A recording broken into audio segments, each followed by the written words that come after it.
अरुण जी के पास जी। जाता हूँ। अरुण सर, आपने सुना, आपने देखिए, आपने सुन लिया प्रोफेसर अरुण कुमार साहब को, आपने सुन लिया दिनेश के बोहरा साहब को, और आपने सुन लिया पुष्पेन जी को। मैं आपको कुछ एक दो, खासकर मैं पॉलिटिकली आपसे सवाल होगा, क्योंकि जो कुछ मोदी जी करते हैं, मोदी जी की तो शैली ये है कि चुनाव चुनाव और चुनाव, और पॉलिटिकल क्या लाभ अर्जित कर सकते हो, फेक नैरेटिव, सब चीजें सामने है। सच्चाई क्या है वो आपने सुनी, बहुत भयावह है सच्चाई की, हम कहां खड़े।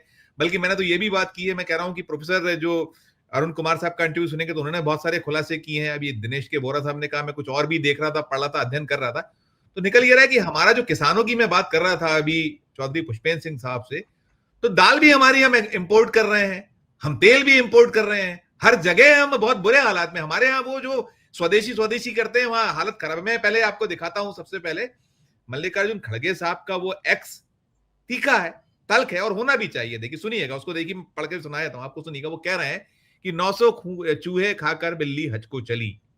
ये मल्लिकार्जुन खड़गे जी की पहली प्रतिक्रिया थी। और आपकी सरकार ने कांग्रेस के सरल और कुशल जीएसटी के बजाय अलग अलग 9 स्लैब से वसूली कर गब्बर सिंह टैक्स लगा, और 8 साल में 55 लाख करोड़ से ज्यादा वसूले, 55 लाख करोड़। और अब आप 2.5 लाख करोड़ के बचत उत्सव की बात कर रहे हैं। जनता को गहरे घाव देने के बाद मामूली बैंडेड लगाने की बात कर रहे हैं। जनता कभी नहीं भूलेगी कि आपने उनके दाल चावल अनाज पेंसिल किताबें इलाज किसानों के ट्रैक्टर सबसे जीएसटी वसूला था। आपकी सरकार को तो जनता से माफी मांगनी चाहिए। एक ही इसका अरविंद केजरीवाल का एक है, वो भी इस मामले की जगह वो कह रहे हैं, प्रधानमंत्री जी आप चाहते हैं कि जनता स्वदेशी इस्तेमाल करे, आप खुद स्वदेशी इस्तेमाल करना शुरू कीजिए। जिस विदेशी जहाज से रोज घूमते हैं उसे छोड़ दीजिए, सारा दिन जितनी विदेशी सामान इस्तेमाल करते हैं उन्हें छोड़ दीजिए। आप भारत में काम कर रही 4 अमेरिकी कंपनियों को बंद कर दीजिए। ट्रंप रोज भारत और भारतीयों का अपमान कर रहा है। आप भी कुछ कीजिए। लोग अपने प्रधानमंत्री से एक्शन की उम्मीद रखते हैं, प्रवचन की नहीं। अब ये है, और जैसा मैंने कहा कि एक ही कहीं आपका उद्देश्य है हमारे प्रधानमंत्री साहब का या उनके पूरे कुनबे का, कि ये इनके इन प्रकार चुनाव में कैसे एक एक फेक नैरेटिव और उसके बाद हासिल किया जाए। क्या बिहार में इसका लाभ मिलेगा? एक, और ये जो मल्लिकार्जुन खड़गे साहब कह रहे हैं 2, या अरविंद केजरीवाल की राय कि आप स्वदेशी का इस्तेमाल करिए। सब पर आपकी प्रतिक्रिया। संजीव जी, जो अब से पहले दिनेश जी ने कहा, पुष्पेन जी ने कहा, हम तो गांव के लोग हैं, हम आपको दूसरे ढंग से कहते हैं कि आपने पकड़ के पहले किसी को कूट कूट के उसकी जान निकलने का जब नंबर आया, तब अचानक पकड़ के खड़ा किया, कपड़े झाड़े, बोले चल अब छोड़ दिया, चल नाच, तेरी जिंदगी बच गई, अब तू उत्सव बना। मतलब क्या है? मतलब यह है कि किसने लूटा? क्या ये 11 साल में या 8 साल में जो 55 लाख करोड़ आपने वसूला, या जो आपने आधी रात को जश्न मना के ये लागू किया था कि जैसे दूसरी आजादी, तो दूसरी आजादी जो आप लाए थे, इसका मतलब वो फेल थी, वो आजादी नहीं थी, वो एक तरह से गुलामी की दूसरी कड़ी थी। एक अंग्रेज और मुसलमान भी ने गुलाम नहीं बनाया था, कायदे से गुलाम तो अंग्रेजों ने बनाया था। आप दूसरी गुलामी देश के लिए लाए, और आपने उस गुलामी में से थोड़ा सा कम कर दिया। मतलब कोई राहत नहीं है। जो अभी दिनेश जी कह रहे थे कि 242 रुपए, 242 रुपए का अगर एक आदमी सब्जी लेने जाएगा ना, तो उसको 5 आदमियों के परिवार के लिए एक टाइम में सब्जी नहीं मिलेगी। नहीं मिलेगी। और दूसरी बात जो आपने कही कि देखिए, झूठ बोलना और झूठ पे झूठ बोलना, ये मोदी जी की आदत है। और भले ही मौत हो जाए, लेकिन उसको भी इवेंट के जरिए ही उसका भी उत्सव मनाना, ये भी उनकी आदत है। पूरे देश ने देखा, जब जब उन्होंने नोटबंदी के समय अपनी माँ को ऑटो में बिठाया, 4,000 के लिए लाइन लगाया, तब भी इवेंट हुआ, पूरा मीडिया गया, सबने देखा। फिर वो माँ के पास जब दर्शन करने गए, पांव छूने गए, तब भी पूरे मीडिया ने देखा। और जब माँ की मौत हुई, उस वक्त भी सबने देखा कि क्या इवेंट चल रहा है। तो ये चीज जो है, मोदी जी दरअसल क्या है कि ध्यान भटकाना, जैसा कि अभी लोग कह रहे थे, ध्यान भटकाना नहीं, ऐसा उनके एजेंडा में नहीं है। वो किसी के ध्यान को भटकाते नहीं है, वो अपना जो एजेंडा है वो बताते हैं। आप रो रहे थे, आप मर रहे थे, आप पीड़ित थे, उसको उनसे कोई मतलब नहीं है। उनका कोई लेना देना किसान से नहीं है। जब वो बात किसान की करते हैं तो उनकी नजर में अडानी है, उसके साइलो भरे होने चाहिए, उसको पूरा पैसा मिलना चाहिए, उसको जमीन मिलनी चाहिए। अगर किसान पहले एजेंडे में होता तो इस देश में सबसे ज्यादा अधिग्रहण किसानों की जमीन का पिछले सालों में हुआ है। अब जमीन नहीं रहेगी तो आप खाओगे क्या, कहां से आएगा? हम लोग, हमारे पास भी 10-12 बीघे हिस्से की जमीन आती है गांव में, अगर ठीक से उस जमीन पर चले जाए तो 2 लोग रोटी नहीं खा पाएंगे। और अब लगातार जमीन का रकबा घट रहा है। जमीन तो ऐसा नहीं कि बैंक में जमा कर दो ब्याज में बढ़ जाएगी, वैसे तो दुनिया में हर काम हो सकता है। जमीन तो मोदी जी भी नहीं बढ़ा सकते, हाँ वो अडानी की बढ़ा सकते हैं, वो मेरी भी ले लेंगे, पुष्पेंद्र के भी ले लेंगे, सबकी जमीन लेके अडानी को दे देंगे, बोलेंगे देखो इतनी जमीन है। तो मूल बात यह है कि नरेंद्र मोदी को मैं स्पष्ट शब्दों में कहता हूं, साफ साफ, इस देश की जनता की कोई परवाह नहीं है। उन्होंने ये गब्बर सिंह टैक्स कम क्यों किया? पहले आजादी बता के लाए, अब क्या गुलामी थी? अब कम, और कम कितना किया है, क्या फर्क पड़ेगा? 40% टैक्सी जो दिनेश जी कह रहे थे उसकी तो बात ही नहीं हो रही है।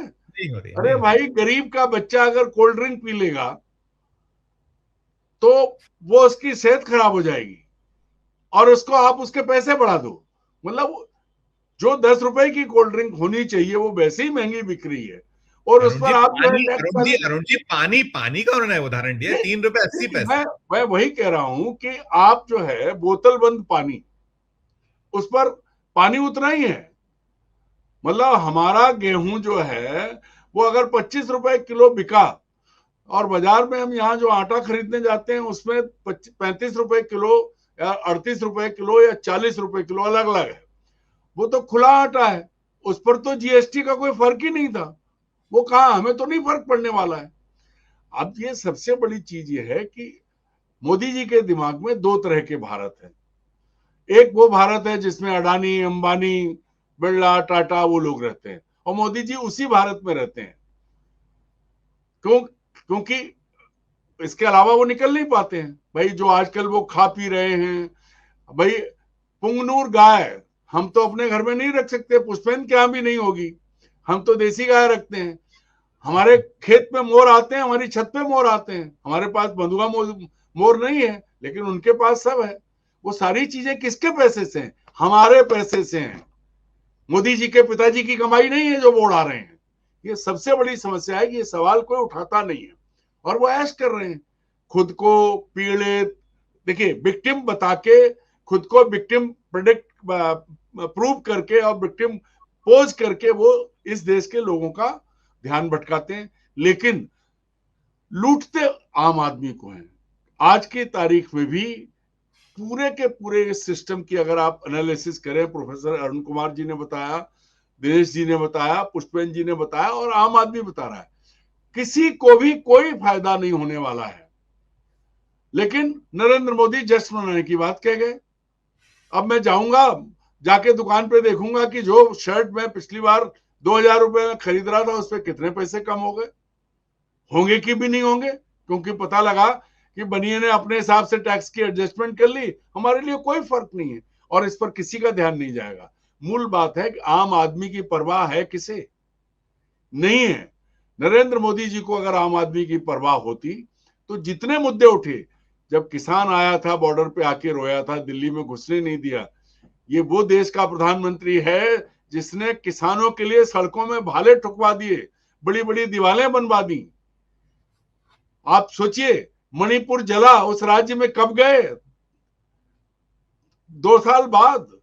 बंधु, सबसे बड़ी चीज है, हर चीज के लिए इवेंट मैनेजमेंट, इवेंट करना आता है। आपको फांसी भी देंगे ना तो भी इवेंट करेंगे। बहुत सुंदर बात, उसके लिए भी एक इवेंट होगा, उसमें भी एक बड़ा बढ़िया म्यूजिक बजेगा, उसमें भी एक अच्छी अच्छी बातें होंगी। कितनी, मतलब चुल्लू भर पानी में डूब मरे वो सरकार जिसने लूटा, और उसके बाद वो उसका हिम्मत देखिए, सीना, बेशर्मी की हद है ये कि सीना चौड़ा करके कहते हैं कि उत्सव मनाइए। काहे में उत्सव मनेगा? कौन उत्सव मनाएगा? आज पूरे देश में उत्सव, दो जो सौ दो 30,000 की कमाई, 30,000 की कमाई वाले के 242 रुपए मेरे बच रहे हैं, 242 अरे उत्सव सुनिए, मनाए। 30,000 उसकी छोड़िए, आप कहते हैं नियो मिडिल क्लास। आप झूठ बोलते वक्त आपको आपकी जवान नहीं लड़खड़ाती जब आप कहते हैं कि हमने 25 करोड़ लोगों को गरीबी की रेखा के से ऊपर कर लिया है, निकाल दिया उसमें से। अगर 25 करोड़ निकल गए तो अभी भी जो 80 करोड़ का आंकड़ा है आपका, जिनको आप 5 किलो अनाज दे रहे हैं, तो ये 80 और 25 105 करोड़ हुए। तो क्या इस देश में पहले 35 करोड़ ही 2 टाइम की रोटी खाते थे? आप किसको किसको झूठ बताते हैं, किसको आंकड़े दिखा रहे हैं? आप आज भी 80 करोड़ के नाम पे जो लूट हो रही है, सबसे बड़ी चीज ये है कि खेल कैसे होता है। अब इस देश में गुजरात शराबबंदी का एक बहुत बड़ा उदाहरण है। बापू का राज्य है, वहां शराब नहीं बिकती, लेकिन मैं दावे के साथ कहता हूं कि इस देश में सबसे ज्यादा शराब गुजरात में बिकती है, बिकती है, सबसे ज्यादा बिकती है। और कौन बेचता है ये मोदी जी भी जानते हैं और हम भी जानते हैं। ठीक है अरुण जी, मैं एक टिप्पणी लेके मैं जो बात कह रहा था, देखिए संजीव जी, मूल समस्या क्या है? मूल समस्या है कि जब देश का प्रधानमंत्री खुले आम जनता के बीच भेदभाव करे, डंके की चोट पे झूठ बोले, उसे किसी की परवाह नहीं हो, पूरी दुनिया में हमारी बेइज्जती हो रही है, उस पर कोई बात नहीं हो रही हो, लगातार ट्रंप लगातार बोल रहे हैं, चीन का अपना दबाव है, अमेरिका का अपना दबाव है, हमारे गले में जलते हुए टायरों की माला पड़ गई है भारत के गले में, कोई आसपास ऐसा देश नहीं है। और अभी जो लगातार ये घुसपैठिए की बात कर रहे थे, जीएसटी का उत्सव मनाने की बात कर रहे हैं, जी घुसपैठिए कह रहे थे कि राहुल गांधी घुसपैठिए के लिए वोट मांगने आते हैं, घुसपैठिया बचाना चाहते हैं, लेकिन कभी ये नहीं कहा कि जो नेपाल में हुआ है उसके बाद घुसपैठियों का रास्ता सीधा खुल गया है, चीन से सीधे चलेंगे और इधर आएंगे, उस पर बात नहीं हो रही है, उस सीमा की कोई बात नहीं है। सबसे बड़ी चीज है कि मारते मारते मारते मारते खत्म कर दिया। आप खड़े होके, हमारे यहाँ बचपन में हम लोग गिलहरी को पत्थर मारते थे, पुष्पेंद्र जी को पता होगा, उसके बाद वो बेहोश हो जाती थी तो उसको गोबर में डाल देते थे, उसके बाद वो छटपटा के भाग जाती थी, तो मार मूर के गिलहरी को गोबर सुंघाते थे गाँव में। वैसे मोदी जी जनता के पीट पीट के कुचल के उसके बाद उसके सामने कोई झुंझुना बजाते, तुम खड़े हो जाओ, तुम्हारे लिए उत्सव है। ये उत्सव सिर्फ नरेंद्र मोदी के लिए, देश की जनता के लिए नहीं है। अरुण सर, ये जो है, ये सीधे सीधे जो आपके सामने दिख रहा है, सारी चीजें आप देख रहे हैं, तो ये खासकर ये जो जगलरी है, आंकड़ेबाजी है, अब ये चलना नहीं है, सब चीजें ओपन अप हो रही हैं, और आप इसके बाद भी जितना जितना मिथ्या बातें कर सकते हो, नैरेटिव सेट कर सकते हो सारा। और मैं जो कह रहा था कि वो प्रोफेसर अरुण कुमार साहब ने बातें की, वोरा जी ने बातें की, इन्होंने बताई, आप इसके बाद भी नहीं समझ पा रहे हैं। आप सिर्फ और सिर्फ एक देश को फैक्ट नैरेटिव सारा कुछ करना और दावे ठोकना। अंतिम टिप्पणी आपकी। संजीव जी, सबसे बुरी बात यह है, देखिए आंकड़ों के बारे में अर्थशास्त्र मेरा विषय नहीं है, इसलिए मैं बहुत ज्यादा बात नहीं करूंगा, लेकिन सारी बातें आपके सामने हैं। मैं मूल सवाल पूछता हूं, नरेंद्र मोदी बार बार खुद को गरीब बता के गरीब जनता के साथ आइडेंटिफाई करते हैं, बीच में अपनी माँ को लाते हैं, चाय की दुकान को लाते हैं, सारी चीजें लाते हैं, लेकिन क्या वो ये नहीं सोचते कि जिन चीजों पे सबसे ज्यादा टैक्स और जो मार है वो सबसे ज्यादा वही गरीब आदमी इस्तेमाल कर रहा है। पेट्रोल पर जो वसूली, जो पुष्पेंद्र अभी कह रहे थे, कौन भरता है उसका?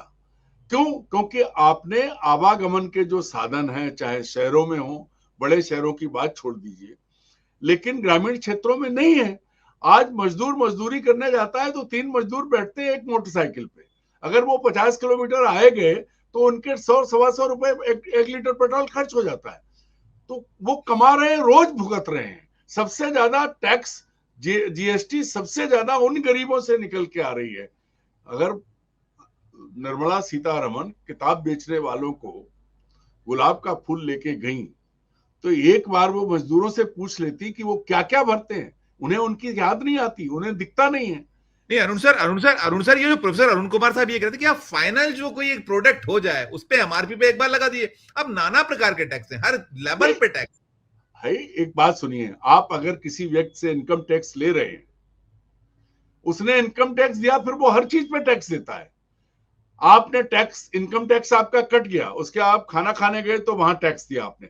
आप सांस लेने पर भी मोदी सरकार को टैक्स दे रहे हैं। सही क्या आप पानी पी रहे हैं उस पर टैक्स दे रहे हैं, आप इनकम टैक्स दे रहे हैं, आप ट्रेवल टैक्स दे रहे हैं, आप रोड टैक्स दे रहे हैं, उसके बाद आप टोल टैक्स दे रहे हैं, और खराब सड़कों पर टोल टैक्स दे रहे हैं। हर तरफ इस तरह के टैक्सेशन की व्यवस्था कहीं नहीं है। अगर सरकार, मैंने देखा है भगवान की दुआ से, यूरोप के देशों में टैक्स लेते हैं, वो पलट के जनता पे खर्च करते हैं। यहां टैक्स वसूला जाता है, पलट के दिया जाता है अंबानी और अडानी को, बड़े उद्योगपतियों को, या घुमा के उसको जो है वो, भाई क्या उद्योग किया, जो इलेक्शन बॉन्ड, इलेक्टोरल बॉन्ड आए थे उसमें पता लग गया ना कि किसको छूट दी और कहां से आया। ये बेशर्मी से जो लूट है, और ये खड़े होके कहना कि उत्सव मनाओ, ये तो ठीक वैसे ही है कि किसी के घर में लाश पड़ी है और आप उसको कह रहे हैं चल चल तेरे लिए मैं 2 किलो आटा ले आया तो उत्सव मना। पर दुर्भाग्य की बात यह है कि हम लोग जिन मुद्दों की वजह से ये सब चीजें हैं, हम हिंदू मुसलमान में इतने उलझे हैं कि हमको कुछ नहीं दिखता। हमको मणिपुर नहीं दिखता, हमको जो है बिहार की जो परिस्थितियां वो नहीं दिखती, हमको उड़ीसा में मर रही लड़कियां नहीं दिखती, हमको पूर्वोत्तर में जो लगातार तस्करी हो रही, मानव तस्करी, वो नहीं दिखती, कुछ नहीं दिखता। क्यों? क्योंकि मोदी जी के लिए देश का हिस्सा ही नहीं है।